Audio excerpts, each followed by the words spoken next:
Breaking news! The countdown has reached that point where every minute feels like an eternity. The anticipation has taken over everyone who wears this badge with pride. And honestly, how could it be any different? There's something in the air, something huge, that's about to turn every practice, every locker room conversation, and every behind-the-scenes move into fuel for the next era of triumphs. Today, we're going to lay it all out, red-hot rumors, strategic moves, and backstage truths no one dares to say out loud. Because when this team starts making moves, it shakes the entire league. Before we dive into these electrifying details, show your support down below. Hit that like button only if you have the guts to live every game as if it were your last. And if you feel the same pride that drives generations of fans, drop this in the comments right now. United to the end. The future is ours. Get ready, because the first story today is going to stir up a lot of talk. They're calling it one of the most baffling off-season evaluations in years, a glaring disconnect between reality on the ground in Foxborough and the perception manufactured in glossy network studios. You've probably already seen the ESPN grade floating around social media,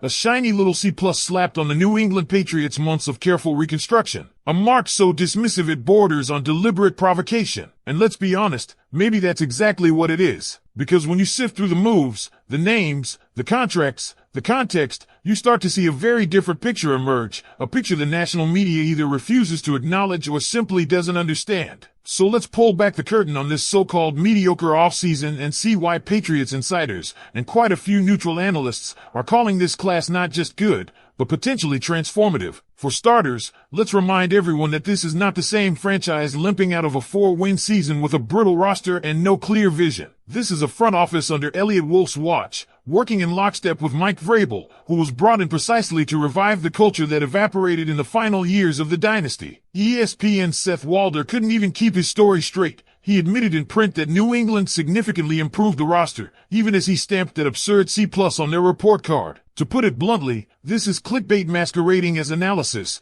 because when you actually read his argument, he concedes the Patriots upgraded nearly every weakness, except left guard, and then shrugs as if that's not enough. Let's walk through exactly who they brought in before we go any further. Free agents: Stephon Diggs, a perennial Pro Bowl receiver who automatically lifts the ceiling of an offense that's been stuck in neutral. Milton Williams, a defensive tackle fresh off a playoff run with the Eagles, whose postseason metrics outshone almost everyone else at his position. Harold Landry, a proven pass rusher who can finally help balance the edge opposite Keion White. Robert Spillane, a tackling machine with 150 stops last year. Morgan Moses, who provides stability and experience on the offensive line. Carlton Davis, a corner with legitimate CB1 traits. Garrett Bradbury, a cerebral center with the flexibility to anchor the interior. And Jack Evans, a high-upside depth piece. There's no throwaway name in that group. Every signing either solidifies a critical weakness or enhances a unit that was already trending upward. Still, ESPN seemed determined to drag the Patriots into the same neighborhood as teams like the Jaguars and Cowboys, organizations that spent months standing still while New England was working the phones and pouncing on value. If you read CBS Sports, Pro Football Focus, or Sports Illustrated, you'll see their off-season grades ranged from A to A+.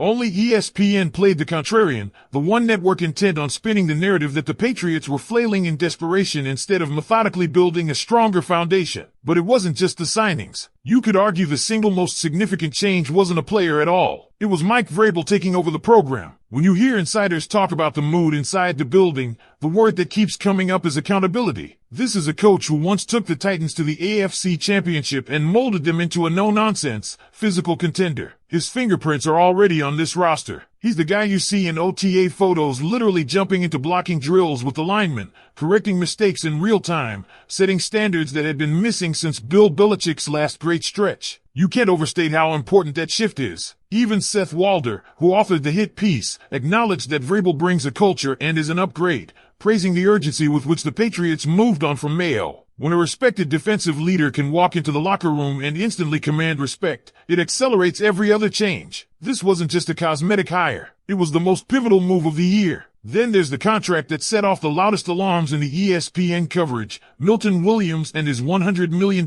deal, the richest in Patriots history. This was held up as proof of reckless spending, a sign the team was desperate enough to overpay. But let's break that down. Williams was the most disruptive defender on an Eagles line stacked with talent. He simply didn't play every snap because the rotation was overloaded. When he was on the field, he posted a 91.5 Pro Football Focus grade in the playoffs, a 12.5% pressure rate, second best in the NFL, and at least 3 pressures in every postseason game. He was a major reason Philadelphia kept advancing. And the context ESPN conveniently ignored? This team still has $60 million in cap space. This was not the last-ditch move of a franchise out of resources. If anything, it was a proactive bet on a player entering his prime, an investment that carries no guaranteed money after year one, giving New England the flexibility to pivot if necessary. For a defense that already features Christian Barmore, Harold Landry, and Keon White, adding a top-tier interior disruptor is precisely the kind of move that can transform the front seven from solid to nightmare-inducing. Even beyond Williams, you can see the fingerprints of a coherent plan. They added Stephon Diggs on a year-to-year deal, no guarantees locking them down beyond this season. They brought in Morgan Moses to mentor and stabilize the line as Drake Maye develops. They patched the secondary with Carlton Davis. They made sure the new rookie class, Will Campbell, Kyle Williams,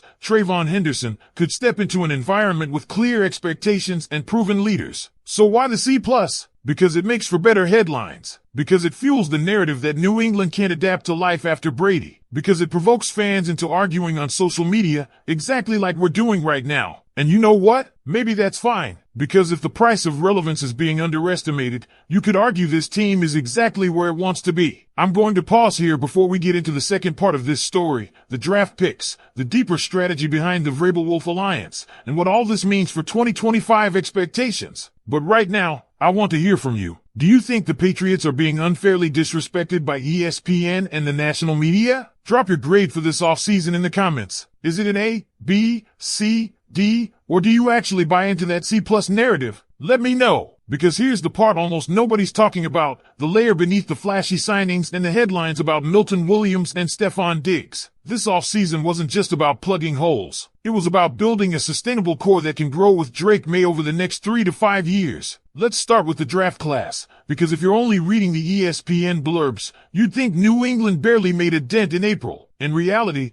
they made one of the most aggressive pushes to secure foundational talent that any front office executed this year. The most obvious piece is Will Campbell, the consensus top left tackle in this draft. Somehow, this move slipped right past the ESPN grading criteria, because apparently locking down the blind side for your rookie franchise quarterback doesn't merit much attention. Campbell was so highly regarded that multiple teams, including Chicago and Houston, tried to trade up in front of New England to grab him. Elliott Wolf and Mike Vrabel were reportedly on the phone working scenarios right up to the moment the card was turned in. They wouldn't budge. That's how you build an offensive line that can finally protect a quarterback in Foxborough after years of patchwork solutions. And if you want evidence the Patriots were operating with discipline instead of desperation, look at how they handled the rest of the draft board. Trayvon Henderson, the safety with elite range and instincts, was another target multiple teams were circling. The Bears and Texans both explored deals to leapfrog New England, but Vrabel and Wolf held their ground, trusting their evaluation. Henderson was handpicked to inherit a significant role on the back end of the defense, exactly the kind of